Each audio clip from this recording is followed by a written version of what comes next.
राजा राऊत जे आहेत बार्शीचे आमदार त्यांनी देखील विशेष अधिवेशनाची मागणी करत गेल्या चार पाच दिवसापासून म्हणजे आंदोलन सुरू केलं आहे. हे आंदोलन म्हणजे मराठा समाजाने नेतृत्व कोणाचं मान्य करायचं, जरांगे पाटलांचं का राजा राऊत? खरं म्हणजे प्रत्यक्षामध्ये वेगवेगळ्या चळवळीमध्ये वेगवेगळ्या मराठा नेत्यांनी महाराष्ट्रामध्ये काम केलेलं आहे.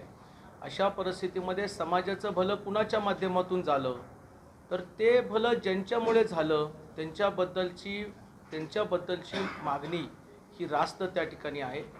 कालपर्यंत सामाजिक चळवळीच्या माध्यमातून सर्वच घटकांनी मनोज जरांगेंना पाठिंबा दिला, आम्ही पण त्याच्यामध्ये होतो. परंतु ज्या वेळेला त्यांनी राजकीय पक्ष पाडापाडीचं राजकारण, खासदारकीला पाडणार, आमदारला उमेदवार उभे करणार, हे जो पूर्णपणे संकेत आहेत, हे कुठेतरी विशिष्ट पक्षाच्या विरोधामध्ये हे आंदोलन छेडलेलं आहे. आणि म्हणून मतदार आता या ठिकाणी सावध झालेला आहे, मराठा समाज सावध झालेला आहे. आमदार राजेंद्र राऊतांनी एक वेगळ्या प्रकारे ठिय्या आंदोलन केलेलं आहे, सुरू केलेलं आहे. मी आज त्यांना भेटायला जाणार आहोत. नक्कीच त्यांची मागणी रास्त आहे. विशेष अधिवेशन राज्याच्या मुख्यमंत्र्यांनी या ठिकाणी आचारसंहिता लागवायच्या अगोदर त्या ठिकाणी बोलवलं पाहिजे आणि ते बोलू शकतात. बघा, असं आहे की मराठा समाजाला भरभरून दिल्यानंतर तरीही मराठा समाजाने कुठे जायचं ते मराठा समाजाने ठरवलं पाहिजे. त्याच्यामध्ये मी सांगू शकत नाही आहे की कुणाच्या मतदारसंघात जाऊन काय करायचं ते प्रत्येक मराठ्यांना आपलं कसं नेतृत्वाने कसं ठेवायचं हे त्यांना माहिती आहे. सकल मराठा समाजाने जोडे मारो निषेध आंदोलन केलं. जोडे मारो काय समजायचं म्हणजे कुणाला जोडे मारो आंदोलन केलं मला माहिती नाही.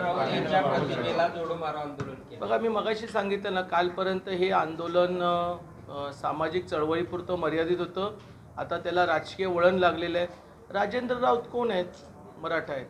राजेंद्र राऊतांनी विधानसभेमध्ये वेळोवेळी मराठा समाजाला आरक्षण मिळालं पाहिजे हे भांडलेत. मुख्यमंत्र्यांच्या गाड्या अडवलेल्या आहेत. उपमुख्यमंत्री देवेंद्र फडणवीस साहेब, उपमुख्यमंत्री अजितदादा पवारांना ते भेटलेले आहेत. त्यांच्या मतदारसंघामध्ये मराठा समाजासाठी मराठा भवन त्यांनी तयार केलेलं आहे. का त्यांचं योगदान नाही का?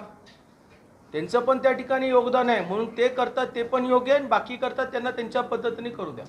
परोक्षरित्या फडणवीस यांच्यावर टीका करतात, बाकीच्या नेत्यांना ते जास्त बोलत नाही, असाही त्यांच्यावर आरोप होतो. तुम्ही विचारलेल्या प्रश्नाचं उत्तर तुमच्याकडेच आहे की आपण सरकारमध्ये त्या ठिकाणी मागणी करत असतो, पण सरकारच्या एका पक्षाला आणि एका व्यक्तीला ज्या वेळेला टार्गेट करतो त्याच्यामुळे पूर्णपणे लक्षात येतं की हे समाजकारण नसून हे राजकारण आहे. त्यांचा बोलवता धनी कोण आहे, कोण त्याच्या मागे मार्गदर्शन करतं? आणि देवेंद्र फडणवीस साहेब का?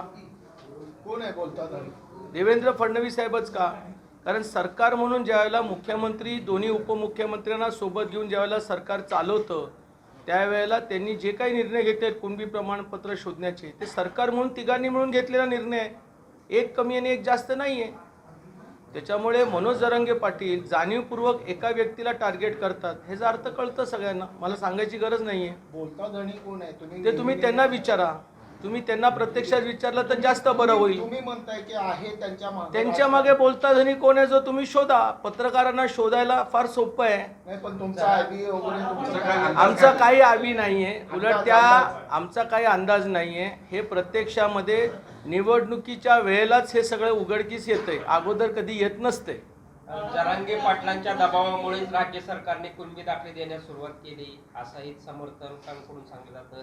तुम्ही सांगताय की राज्य सरकारने कुणबी दाखले. असं नाही आहे. तुम्हाला थोडक्यात सांगतो, कुणबी दाखल्याचा जो प्रवास आहे ना तो किशोर चव्हाणांपासून आहे. किशोर चव्हाण हे मराठवाड्याचे मराठा समाजाचे एक चळवळीचे नेते आहेत. ते ज्यावेळेला देवेंद्र फडणवीस साहेब मुख्यमंत्री असताना देखील पण त्यांनी मागणी केली होती की मराठवाडा हा निजाम शाळामध्ये निजामांच्या काळामध्ये हे जिल्हे तिकडे होते, हे तुम्ही शोधून काढा. तो दुर्लक्षपणा करण्यात आला. उद्धव ठाकरे ज्या वेळेला मुख्यमंत्री झाले त्यावेळेला किशोरभाऊंनी त्या ठिकाणी सांगितले होती किंबहुना एकनाथ शिंदेनी मुंबईमध्ये सह्याद्रीला 3 ते 4 तास जी बैठक घेतली त्या बैठकीमध्ये किशोर चव्हाण साहेबांच्या मागणी म्हणून एक विशेष समिती तयार करण्यात आली की ज्या समितीमध्ये त्या ठिकाणी 1-1.5 महिन्यामध्ये मराठवाडा आणि निजामांच्या काळातले प्रमाणपत्रामध्ये हे जे प्रश्न आहेत हे मार्गीच लावण्यात यावे. त्याच्यामुळे वेगवेगळे प्रश्न घेत असतात. आता माझ्या वडिलांनी आर्थिक निकषावरती आरक्षण मागितलं होतं, याचा अर्थ काय आपण सगळेच म्हणत नाही. प्रत्येक वेगवेगळे लोक वेगवेगळ्या वेळेला बोलत असतात.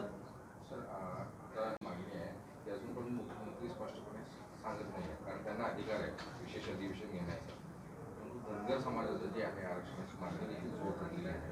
तर मुख्य सचिव जे आहेत विकास खाते यांच्या अध्यक्षतेखाली समिती नेमून धनगड आणि धनगर हा विषय मार्गी लावण्यासाठी त्यांनी पाऊल उचललेलं आहे. मराठा समाजाच्यासाठी त्यांनी विशेष अधिवेशनासाठी स्पष्टपणे बोलत नाही, मला याची खरं सांगू धनगर समाजाबद्दल जे आपण प्रश्न विचारत त्याच्या माझी मला कल्पना नाही आहे, परंतु मुख्यमंत्र्यांनी विशेष अधिवेशन घ्यावी याची मागणी मी त्या ठिकाणी करणार आहे. परंतु धनगर समाजासाठी त्यांनी म्हणजे पाऊल उचललंय, परंतु मराठा समाजासाठी नाही. असं नाही आहे. तुम्ही प्रमाणपत्र कसं विशेष अधिवेशनाची जी मागणी आहे हा मग ती त्यांनी मागणी केली आहे ना. आता सणसूद आहे, मुख्यमंत्री त्याचा निर्णय घेतील, त्याच्यामध्ये राज्यपालांना भेटतील, दोन्ही उपमुख्यमंत्री एकत्रपणे बसून निर्णय घेतील, असं आहे. म्हणजे जरांगे पाटील यांच्या आंदोलनामध्ये जे आहे ते म्हणजे स्पष्टपणे राजकारण घुसलं असं तुमचं म्हणणं आहे? जरांगे पाटलांचं अगोदरचं आंदोलन हे समाजाला धरून होतं. ज्या दिवशी खासदारकीला निवडणुकीमध्ये आम्ही रिंगणात उतरणार हे ज्यावेळेला त्यांनी पहिलं वक्तव्य केलं, सरकारमध्ये 3 पक्ष कार्यरत आहेत, एका पक्षाच्याच विरोधातल्या नेत्यांबद्दल त्यांनी भाष्य करायचं ठरवलं. त्याच वेळेला हे समाजकारण हे राजकारणाचं रूपांतर झालेलं आहे हे स्पष्टपणे दिसलेलं आहे. त्याच्यामुळे ह्याच्यापेक्षा पलीकडे मी काय वेगळं बोललं पाहिजे असं मला वाटत नाही. राजा राऊत यांच्या आंदोलनाला देखील राजकीय रंग देण्याचा प्रयत्न केला जातो, म्हणजे त्यांच्या मागं देवेंद्र फडणवीस असं देखील आरोप केला जातो. राजेंद्र राऊत हे अपक्ष त्या ठिकाणी आमदार निवडून आलेले आहेत आणि अपक्षाला सगळ्या पक्षामध्ये न्याय असतो. म्हणजे अपक्षाचा आमदार एकनाथ शिंदे साहेबांच्यावर फिरू शकतो, अपक्षाचा नेता अजितदादा पवारांबरोबर फिरू शकतो, देवेंद्र फडणवीस साहेबांच्याबरोबर फिरू शकतो, त्याला वेळ वाटलं तर बच्चू कडू साहेबांकडे जाऊ शकतो, त्यांना वाटलं तर उद्या उद्धव ठाकरेलाही भेटू शकतो. त्याच्यामुळे अपक्ष आमदारावरती कुणाच्या पक्षाचं कंट्रोल नसतं. Thank you very much.